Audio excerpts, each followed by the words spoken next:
Hello, everyone. Good morning, California.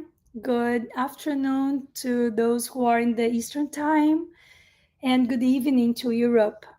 Welcome again. And my name is Michele Souto. I'm speaking from Virginia in the USA.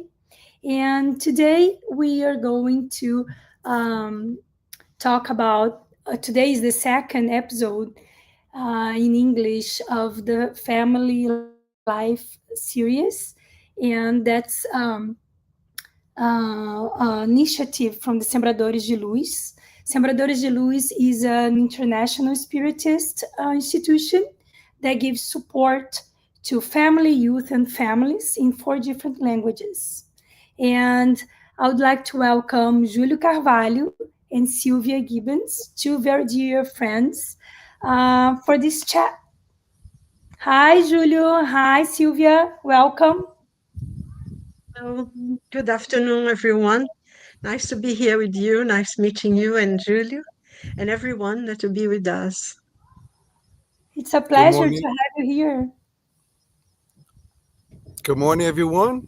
Uh, Here we are, zooming from the great state of Pennsylvania in USA. Very nice. That's a very beautiful background you have there, Julio. Very nice. Oh, thank you so much. I'm in my sister-in-law.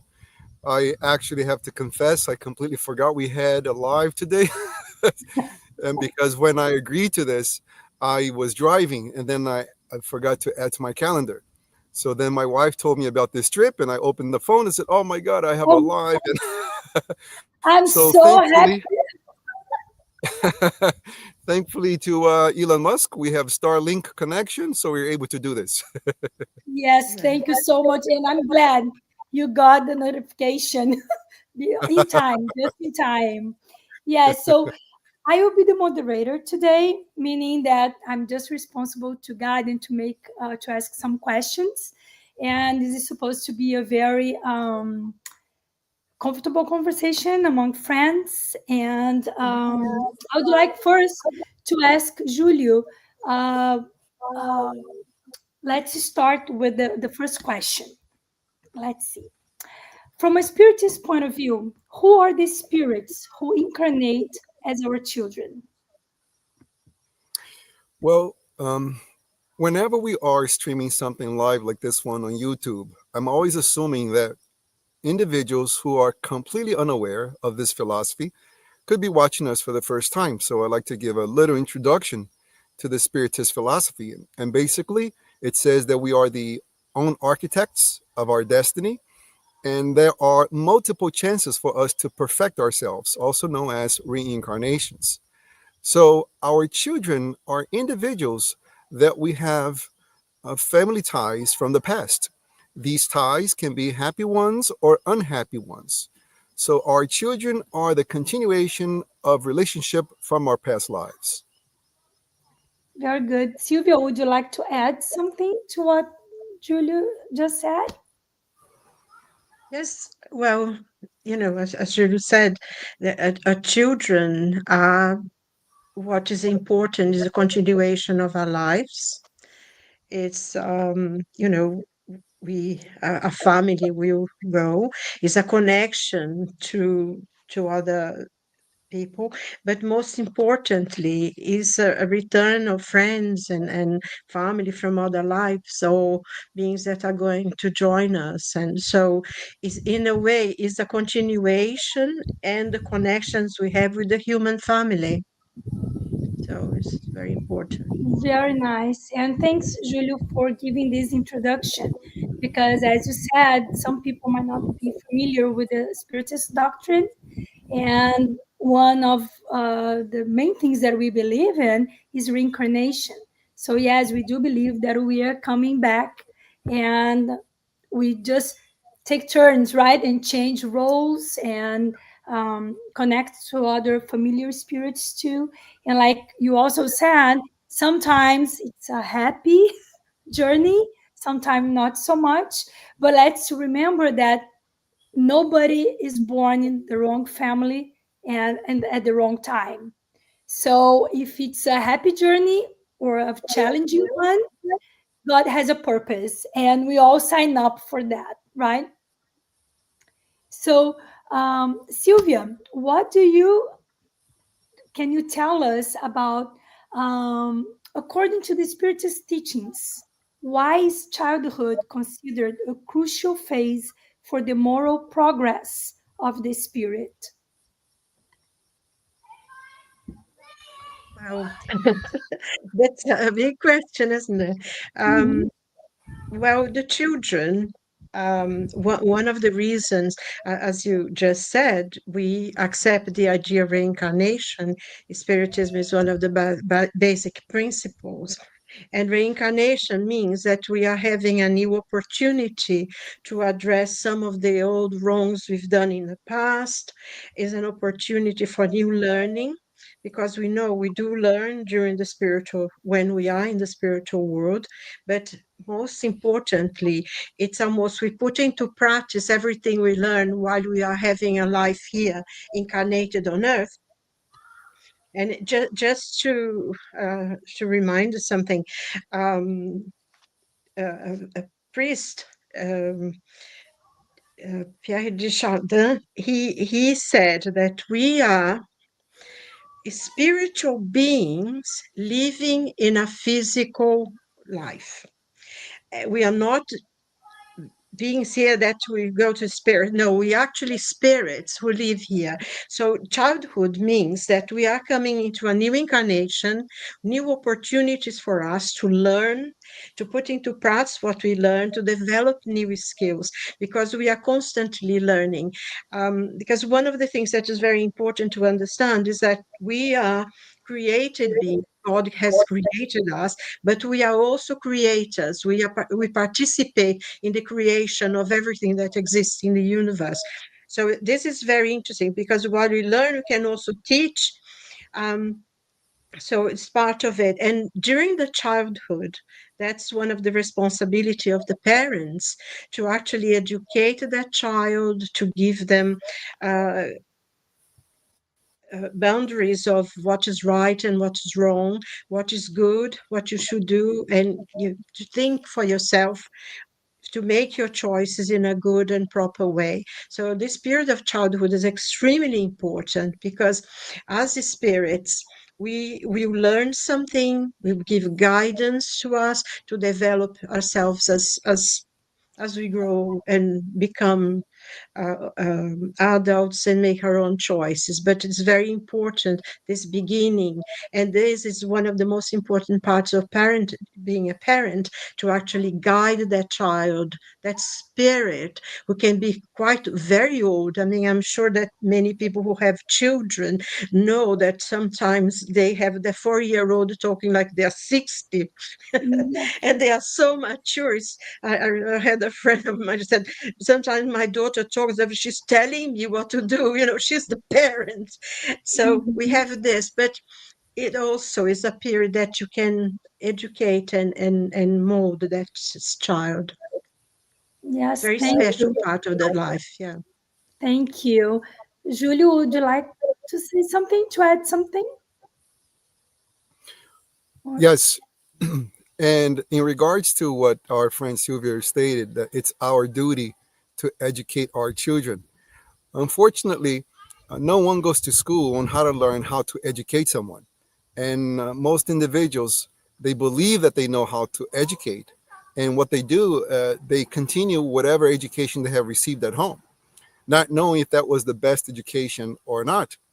And the result of that is that at times parents are too busy thinking that to educate is to provide things, material things, which is part of the process, but it's not the entire picture. yeah.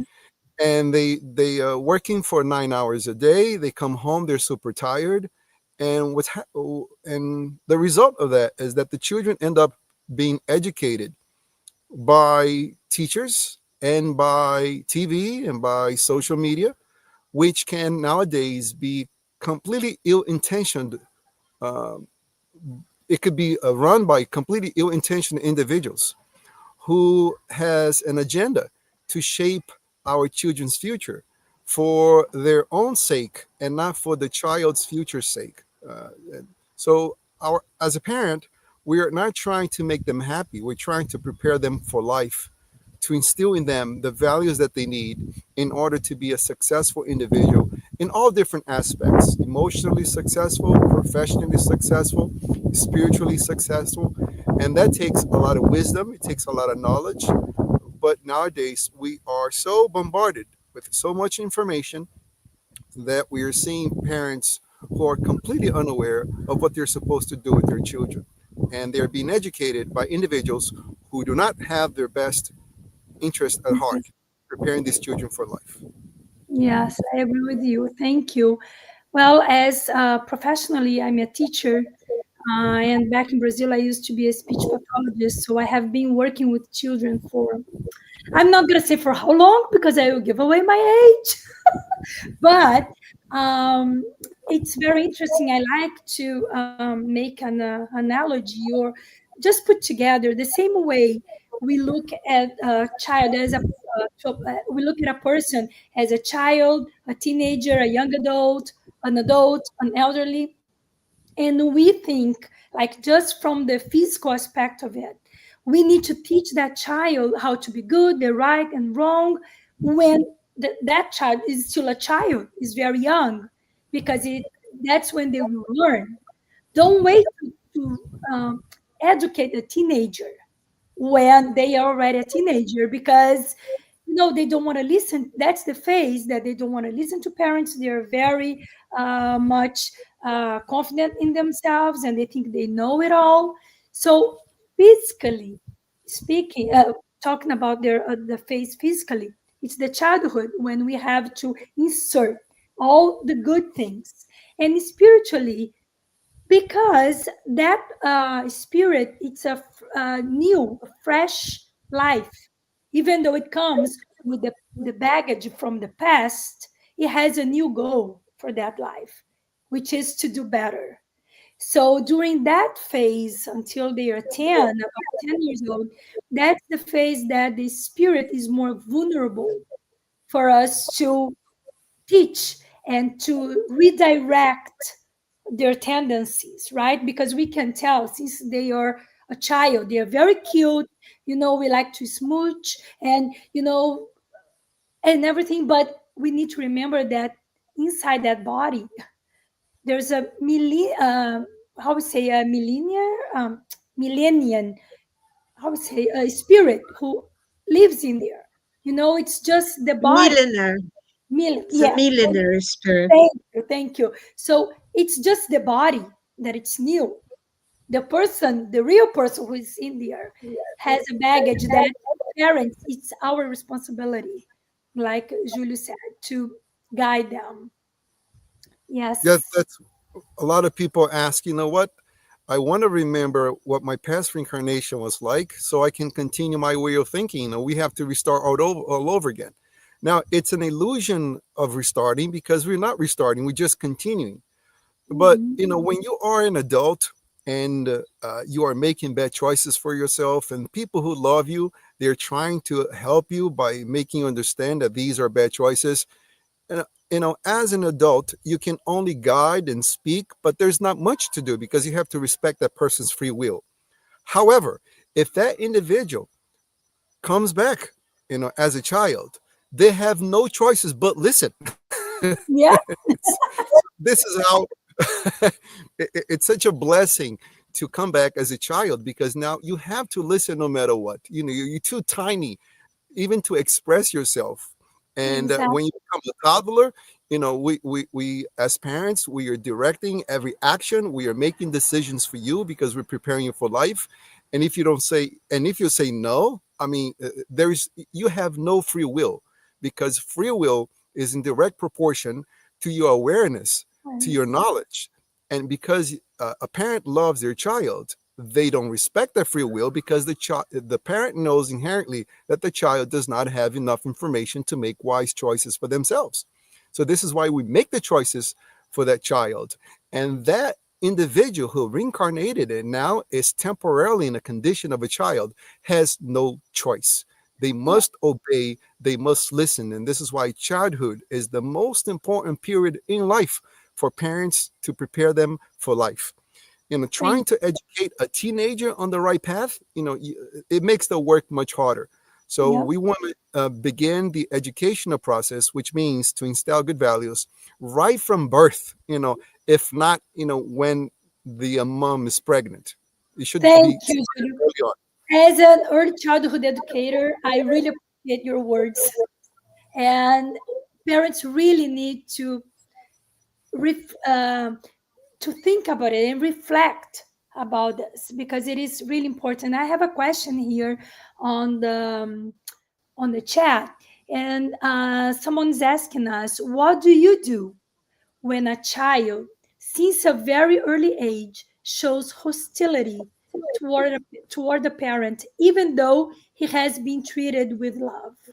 Where does that animosity come from?" Can I give an example? I even got the goosebumps now. I have an example for this question. All right, we have three children. One is turning 30, the other one 27, and we have an 18-year-old. Our 18-year-old daughter is very young. I'm talking like um, she was one, two. She couldn't speak yet. She always showed the preference to my husband, which is fine. But then when she started talking, she would tell me things that were like, if I didn't have the spiritist knowledge, her comments would hurt my feelings so badly. I would feel like I was the worst mom in the world because she definitely had this animosity towards me. She would treat me like with no regards. I was the less important person in her family, in her life. And she would question me not as a 3 year old, but she sounded like an adult. Like, why do I have to listen to you? I just don't understand. If that was the only comment, I would leave it as just being a child, questioning my authority. But she would say other things like, Mom, one day she said, Mom, I like you. I was over the moon. I was so happy. She made my day. And then she looked in my eyes and said, but I love my daddy.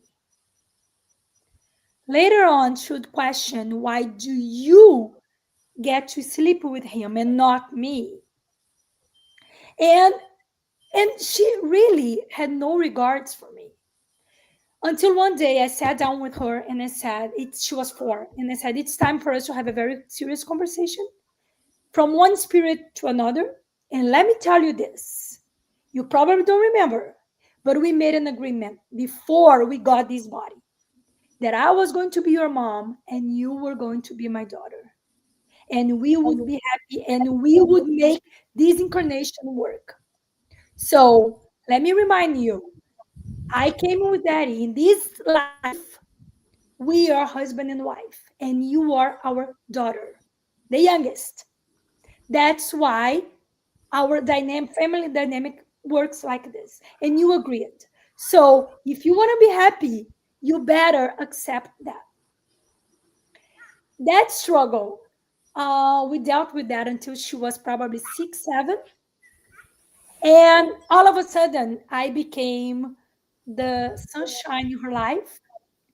Those memories that she probably had from a past life disappeared, or they just fade away the way it's supposed to be. And we are best friends. So that's a very, if I was not a spiritist, I wouldn't understand my daughter at all and where all that yuck feelings towards me were coming from. So now I I would like to hear from you. What do you have to say about that? From who, Michelle? Oh, and either of you, whoever feels like you have something to add, or So the question was, what happens when we love our child, but from early on they show so much hostility toward that? exactly, where does this come from? Yes, where did this come from? Well, first of all, We guide our thoughts and reasoning from the Spiritist literature. And the book that it's actually the foundation to this philosophy, it's titled The Spirit's Book. And there are 1,019 questions in this book. They're so profound that we can spend an entire day just reflecting upon the amount of knowledge in one single question. There are many of them, and one of them is actually question 540 of the Spirit's Book that Allan Kardec, the man who organized this book, he asked the highly evolved spirits, the entities who are in charge of this planet, if parenthood is a mission. And these entities were very clear to say that it's a very important mission and that we're going to be responsible with whatever happens to that individual. Co-responsible meaning that we're going to be responsible with for this person's achievements or failures in direct proportion to our education or the lack of that we did toward these children. Having said that, in reality, in life, we are not really parents and daughters and sons of one another. We are all brothers and sisters of one another. And when we reincarnate, we are fulfilling a role. And life is nothing but a big theater. So right now, you are temporarily in the role of mom, dad, daughter, son. And our obligation is to sublimate the love that we have for one another. And I don't use this word lightly. Sublimation means to improve something that it's still on its initial stages. So we learn in the Spiritist literature that out of the three instincts we have, the instinct to sleep, the instinct to eat, and the instinct to reproduce, sex is actually the strongest of all instinct. And reason being, it's because it's the instinct that helps us to perpetuate our species. Having said that, our past, unfortunately, due to this instinct, it's full of triangle love. We think that we love for one another, but what we actually have is physical attraction for one another.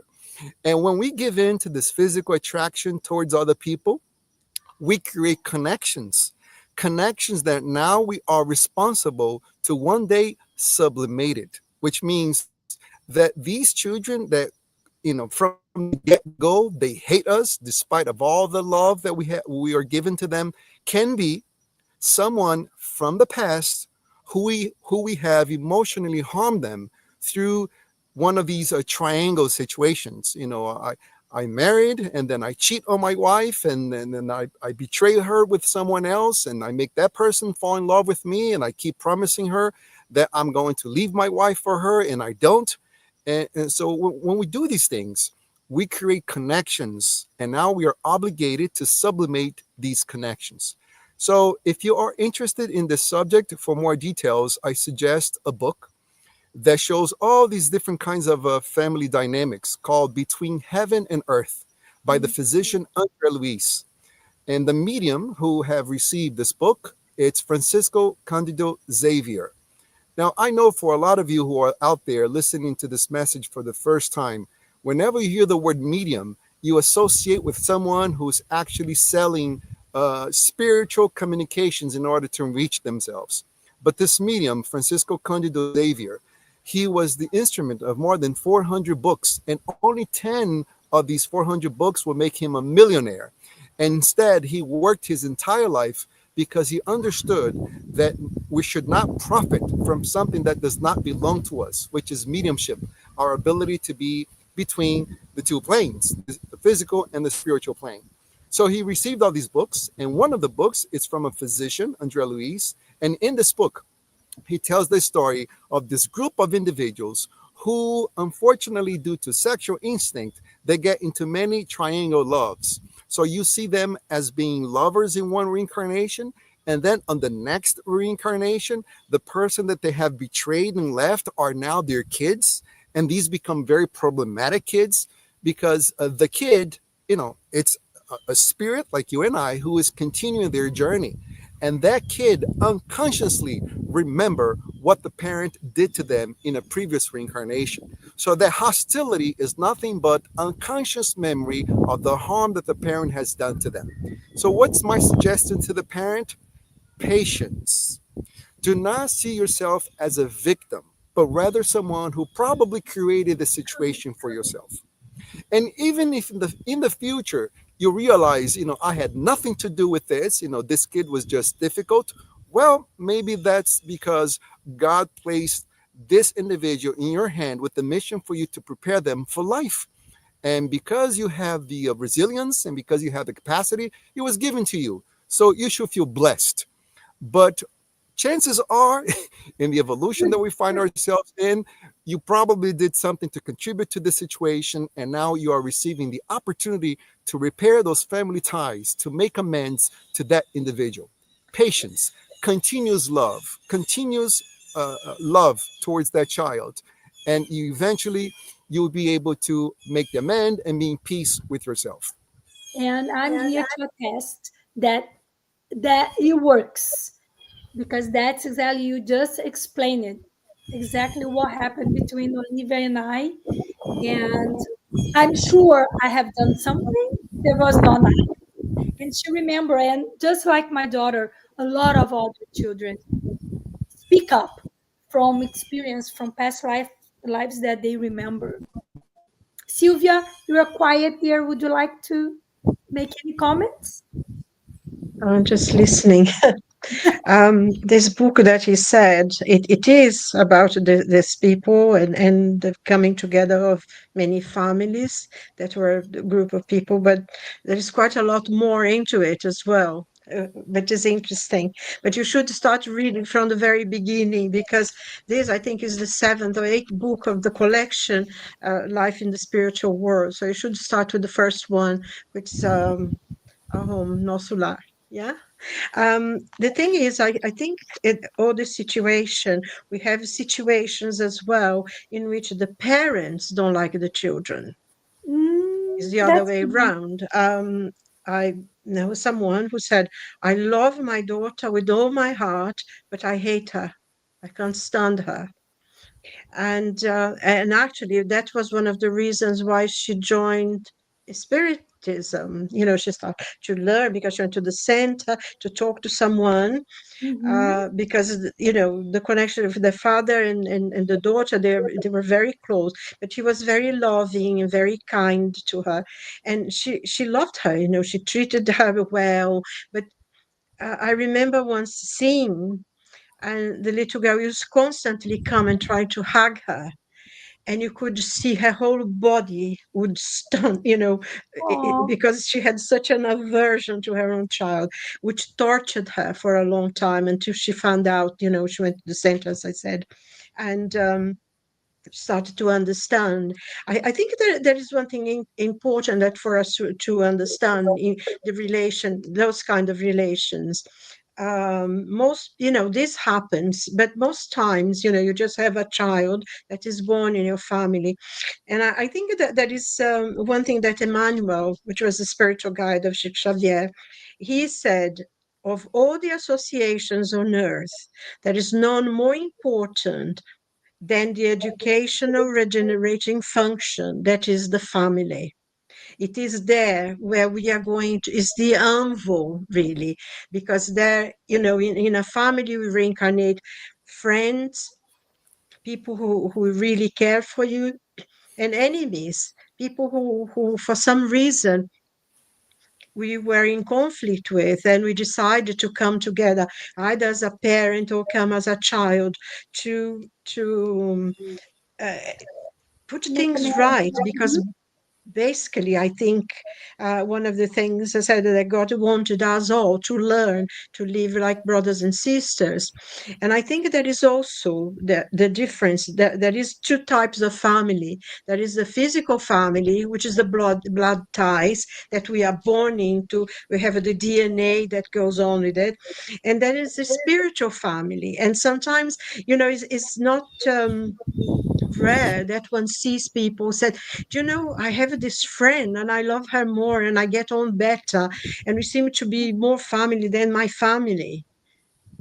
because sometimes you come in a family where you have to sort out problems, put things together, learn to understand one another, learn to love one another. But then you have this family friend, the family that thinks the way you do, feel the same way you do. And those ties, the ties of the spirit, this family of the spirit, it never breaks. But sometimes the blood ties in this very incarnation, sometimes the family can break up. So there is a lot of things in that as well. It is sometimes quite difficult in a family because you have so many opposing people. And I think something that Julie was saying about how to teach your family, and sometimes the children has to listen to you. But I think especially now the children, we've been told that many of the spirits are quite advanced. They're coming to this world, and we see such young children or babies recently born. I saw just some time ago a little baby that was just born, literally, and he was already so alert. He was looking around, and I thought it was so interesting to see that, because they sometimes are more adults than the parents. Are, like you were saying, they seem to have a background of the more advanced spirit than sometimes the parents. So you have this as well, that the children, when they are young, it's easy for you to mold, because they still, like he was saying, we they still haven't got they still have to listen, they still depend on you and I think that's, of all the creatures of at least in our planet, and I'm sure in others, um, human beings are the ones who are dependent on their parents longer than any other animal. We stay quite a long time dependent. And I think this is for a purpose, because during that time we have to listen to the parents, and we have to guide them. And it's the way you mold, because we come with very good things from the past, but also we come very rebellious, full of anger. There was a lot of things in the past that we don't quite remember, but we know, because as you're saying, your story, it was an absolutely, as you said, if you could not understand, would be heart shattering for a mother to hear the child saying that. So it's a point that we are together in this family. We come for a purpose. The parents, even though sometimes the children can be quite advanced spiritually, but they still have that, um, I wouldn't like to say obligation, but I one thing I think we needed to understand, that reincarnation is not come like, a spirit jumps into the body that's being formed, like some people accept that that's how it happens. But within the knowledge that we have in spiritism, a reincarnation is programmed, is um, Planet. there is a lot of work being put into that reincarnation. Is, the parents choose and accept to be a parent. The child is going to be born in that family. So it's everything is very organized, is very, for a long time. So you are enough, even though sometimes, whoever is out there says, "Oh, I hate this family, I don't want to be here," and all that kind of thing. Don't say that, because you chose to be in that family. You were giving a choice, and you said yes. And I think this is very important, because, sometimes, especially when a teenager, "Oh, nobody understands me. Oh my God, so and so." I remember even, me having conversations with my mother, but, that person, the parents allow them to do this and that, they go out. And my mother used to say, their parents. I don't have to deal with her daughter. I'm dealing with you because you are my daughter. So I have, and it's interesting as well, because we decide, and everything is programmed, is arranged. We accept to be the child, we accept to be the parent. And in a way, it's that envy, and we have the enemies, and we have people that we love very much, that were part of our lives, and but I think even the worst enemies that come together, we're learning something, and then from that difficulty, if we are able to let go of anger or a resentment or whatever feeling we have, we can become then the spiritual family of that person. We can grow and really love one another, to be part of the love of humanity, brothers and sisters. And that's why we have a family, because it's there that we learn. That's where we learn how to be more tolerant, more understanding, more loving with the people. And this is, I think, is very important. You have to understand the natures of the families, so Yes, okay. that was a great addition. And talking about the teenager, my oldest one, she was a teenager. She said, "You think I didn't ask to be born?" And I said, "Oh, right, you didn't. You probably begged to be born." She said, "No, I didn't ask to be born." I'm like, "Oh, yeah, right. You probably begged me to be born. That's what probably happened." Well, True, isn't it? the more kids you When you have, feel the spirits. the more stories you have to tell. And my trio or something, I can't, like Olivia said, I think she found a post on social media and she said, "Oh, our house is like a university. We have a lecture 24 hours." And I'm like, yes, because as a spiritist mother, I have to be in alert, and be guiding you here and there. Don't do this, change that. So just to help you. But that leads us to a next question. How, for how long the parents are responsible for that education, the spiritual, the moral education of their children? When is it time to say, okay, now you are on your own? I used the word love a couple of times. So did Sylvia, and so did you. And but one thing that we always have to try to do is to put ourselves in that person's shoes.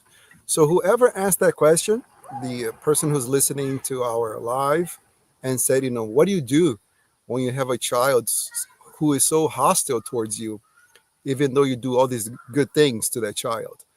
That's very difficult to do, because we are here giving them wise counseling and telling them love, love, love, love. Well, that's because we're not involved in their relationship. So it's easy for us to throw that word out there, which I did a couple of times. But I think it's important for us to distinguish what do we mean when we say love, because I don't want to contradict myself. If we are actually having our daughter or our son who is actually an enemy from our past reincarnation, it's very hard to love an enemy. When Christ suggested that we should love our enemy, what did he really mean by loving someone who purposely harmed us? You know, it cannot obviously be love the emotion.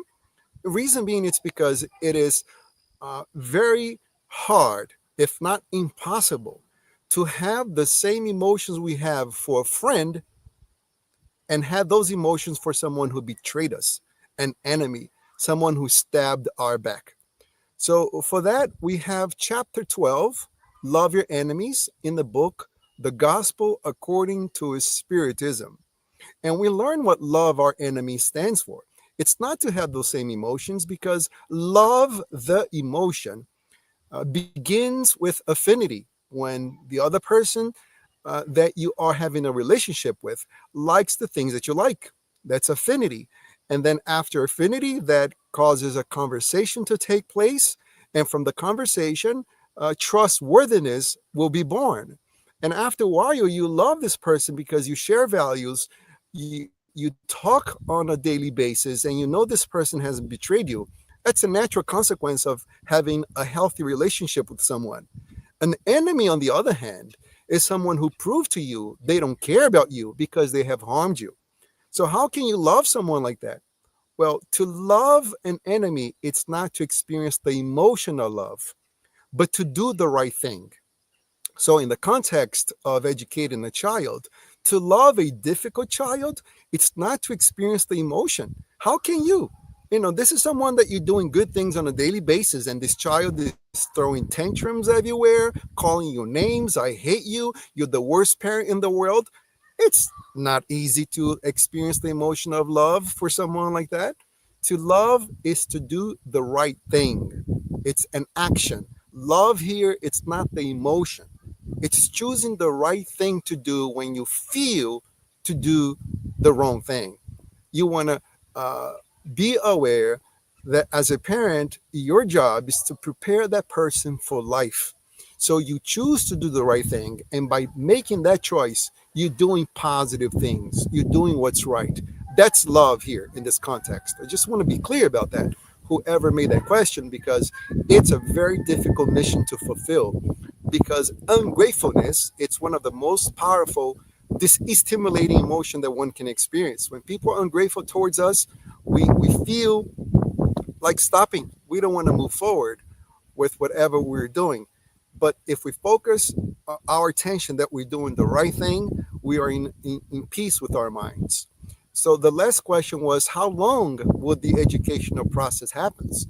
Well, when that child is under our roof and we are feeding that child, we're doing the best that we can for that child to obey our rules. It's not my room. This is, children, especially teenagers, that's the way they talk. Get out of my room.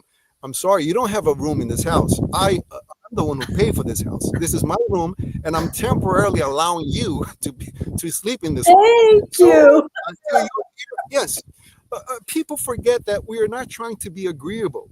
To be a parent Mhm. is not to make your children happy; it's to prepare them for life, and eventually they create happiness for themselves by doing the right things towards themselves.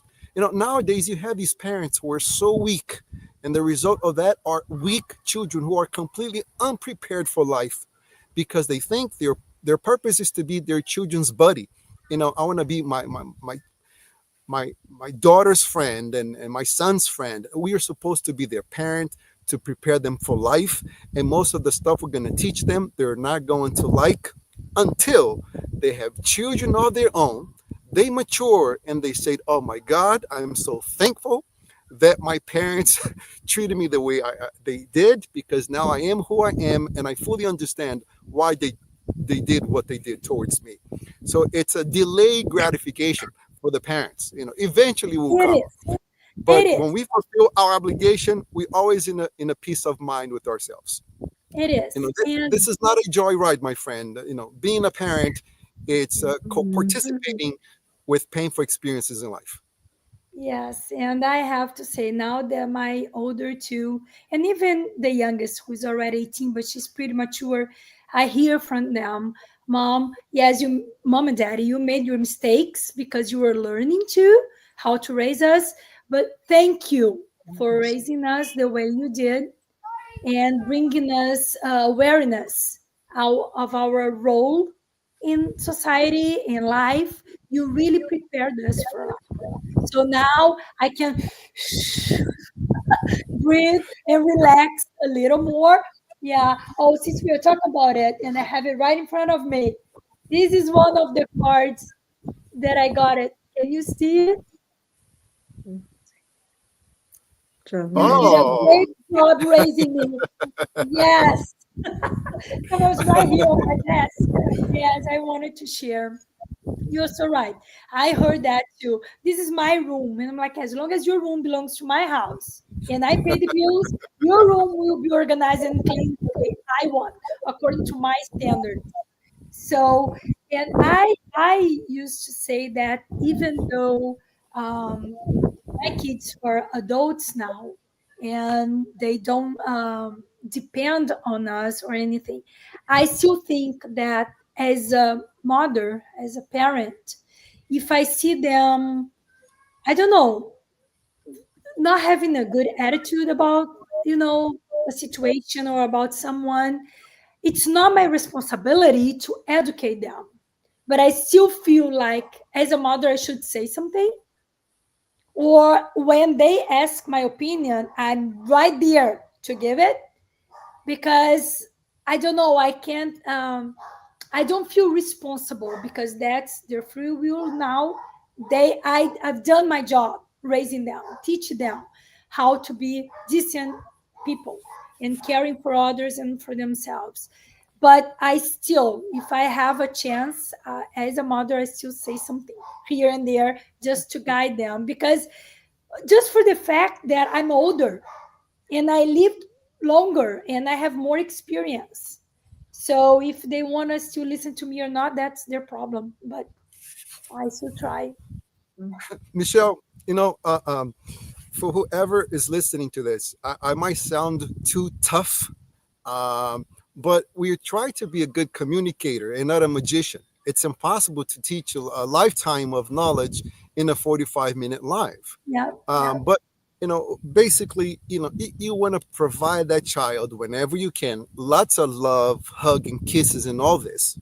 Uh, in order for those moments that requires you to be energetic and tough, the child know that this is about you educating them, preparing them for life, and not because you are addicted to being tough all the time. Because I've seen parents who, they go to another extreme. They provide no caring of any kind, and whenever they open their mouth, it's always to criticize. No one Mm-hmm. can live under that kind of scenario. So, you want to hug and kiss and play whenever it's feasible. However, when that moment comes of being energetic, the child knows that this is about educating them for life, and not because you have an addiction for love. And deep inside, that's what children need. They need discipline. They need to be taught responsibility. So And it's believe it or hard. not, there's so much research on this, Michelle. Children actually respect more those who are tough on them than those who are lesser fair. Oh, Go definitely. whatever I, you want. as an educator, I see that. While the child is in my classroom under my watch, they listen, they respect, they follow the rules. As soon as they see their parents at the door, their behavior flipped like this. Because they know, Miss Michelle says no running on the hallway, but mom and daddy say, "Oh, you are so cute, so adorable," and the child runs away, and they have to run after the children. I'm like, so yeah, yeah. We have another question here, Sylvia. Maybe you want to answer this one. It says, where is it? You have talked about the spirit agreeing on asking to be born. But is there a situation when this is not the case? A spirit reincarnating without asking to be born? Yes, there is. There is. There's sometimes the spirit who have done many mistakes. They stay in the spiritual world for quite a long time.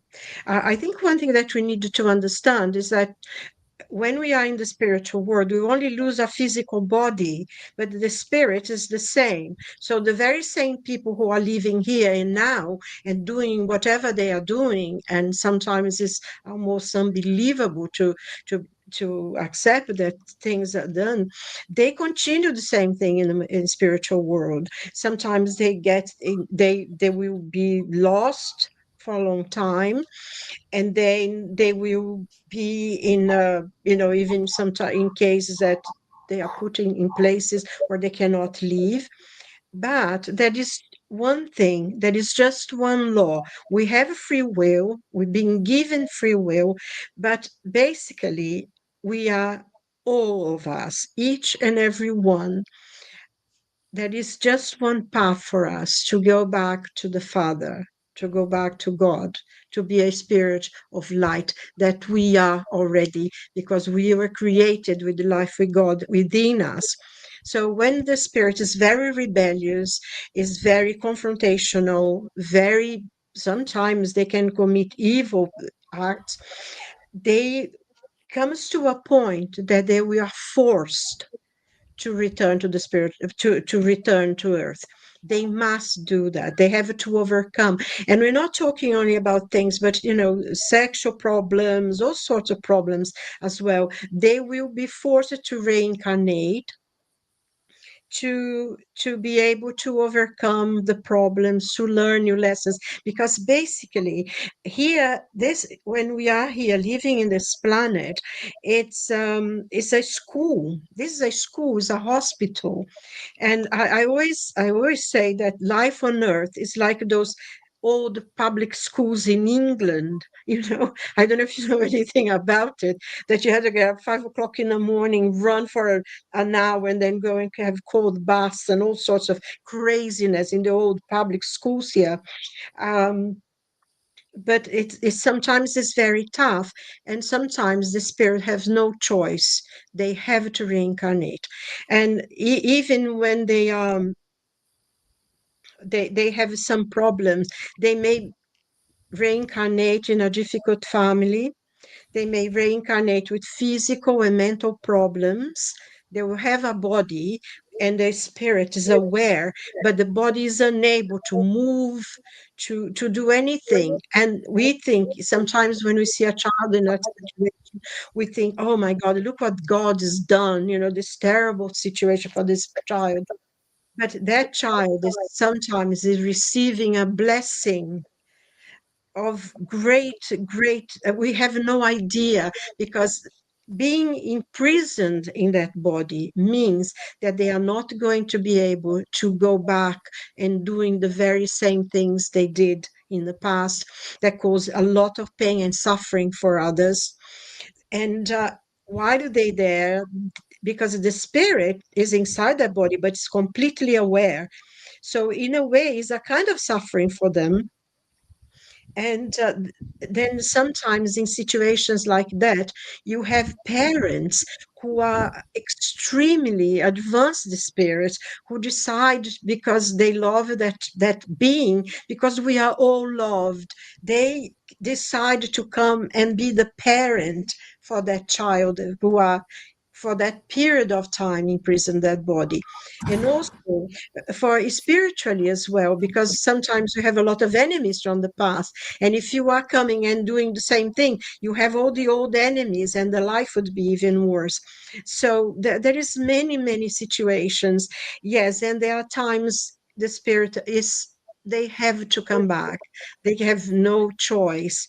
It's part of the education. It's part of them um, progressing and having an opportunity to learn, because eventually all of us will be spirits of light, and that's part of the process of learning.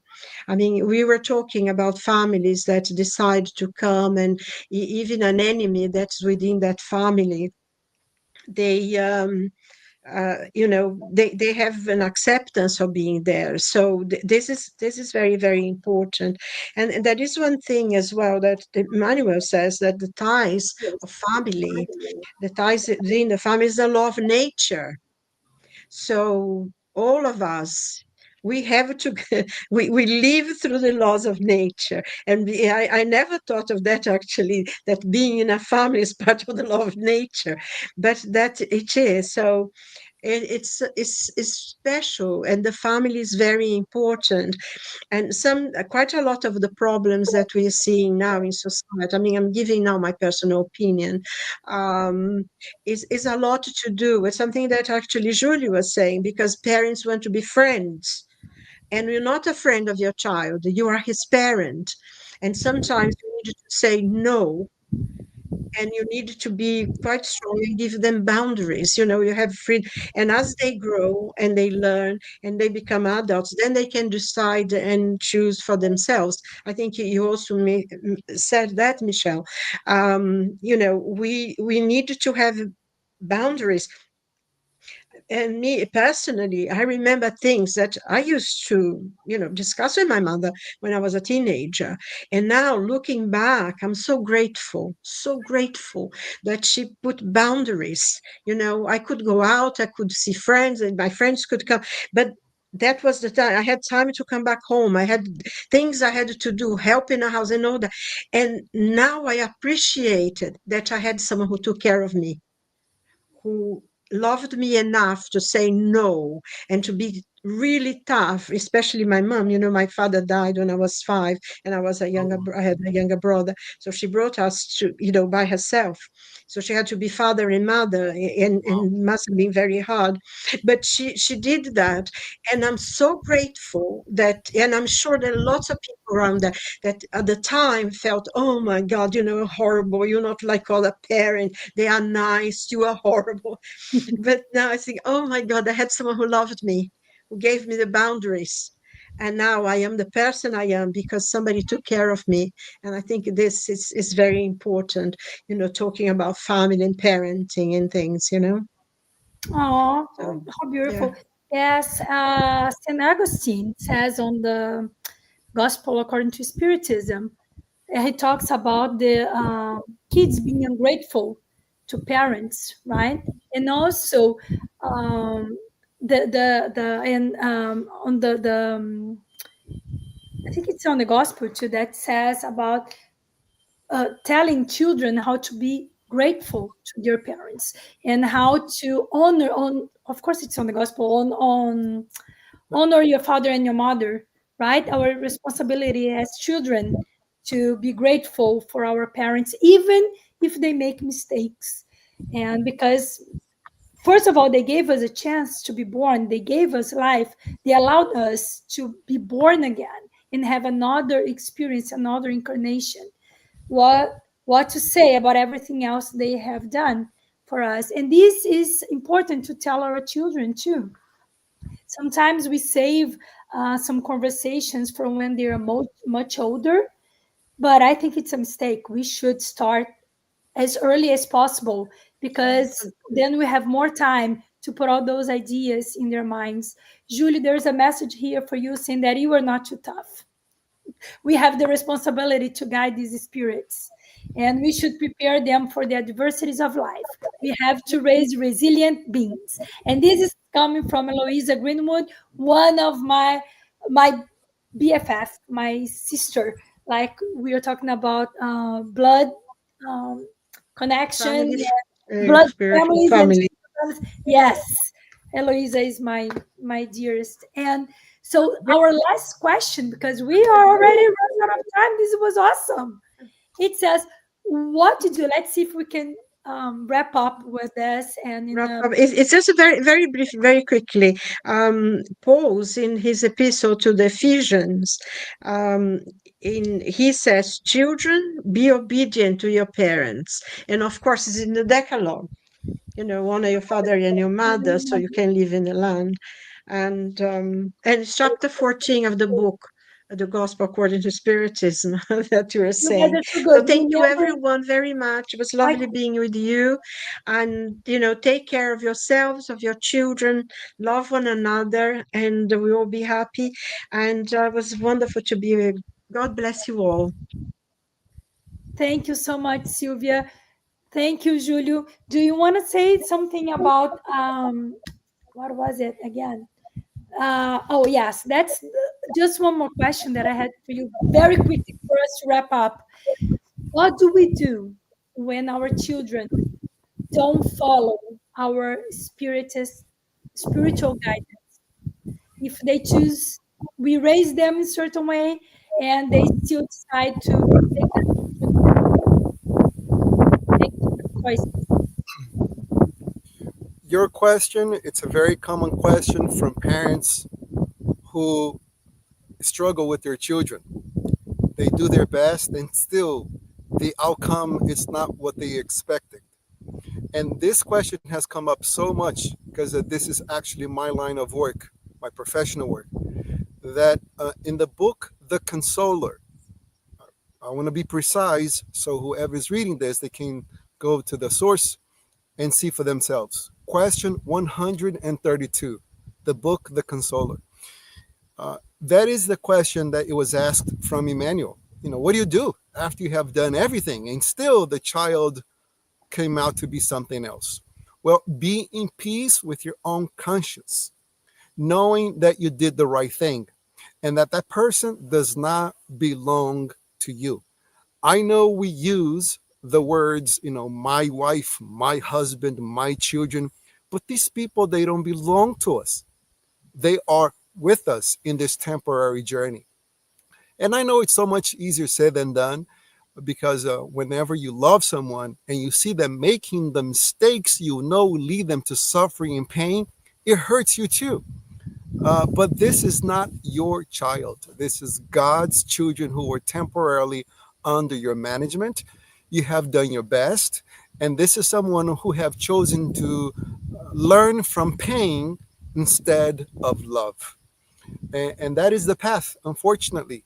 There are two ways when one can move forward and evolve: either the path of knowledge, which is self love, or the path of pain. A lot of people close their ears, they don't want to listen to their parents, and they choose pain to learn, just to later on find out that everything they have learned from pain, they could have learned from love. So it takes a lot of humbleness. Being humble has nothing to do with our physical appearance, wearing old and ragged clothes. Being humble means that we are self aware of our own ignorance, of our lack of knowledge, and we should have our ears open to listen to those who are ahead of us. So if teenagers, especially teenagers, your parents, what they say to you, it's not what is agreeable to your ear, but it's what is best for you. And what your friends say to you, it's very agreeable to your ear, but it could be the worst thing for you. I worked in the jail system for 12 years. I was the psychotherapist for the inmates. And that's something they learned, because once they got arrested and they were in that cell by themselves, that's how they found out who their true friends was. Their parents, because their parents were visiting them and putting money on their commissary so they could eat a little better. Meanwhile, those people who call their friends, they never visited them. They couldn't care less that they got themselves in trouble. So why wait for pain to learn? We should learn through love. And learning from a life like this is definitely a process of learning through love, because it doesn't harm us, doesn't hurt us to listen to a positive conversation. So I want to thank everyone involved on this live for making this possible. And thank you, Silvia, for sharing your Thank you, screen with us Julie. today. Thank you Thank all. you. I appreciate your words. So, like the song says, all we need is love. Oh, that's my favorite song. Yes. So thank you so much, Julio and Sylvia. It was a pleasure to have you here with us. And I hope everyone who's watching us had a good time as well and learned a little bit. So if you have any more questions, get in touch with Sembradores de Luz to have your questions answered. And I hope everyone have a very good rest of your Sunday. And we hope to see you next time. Thank you. Okay. Bye bye. Goodbye. Bye.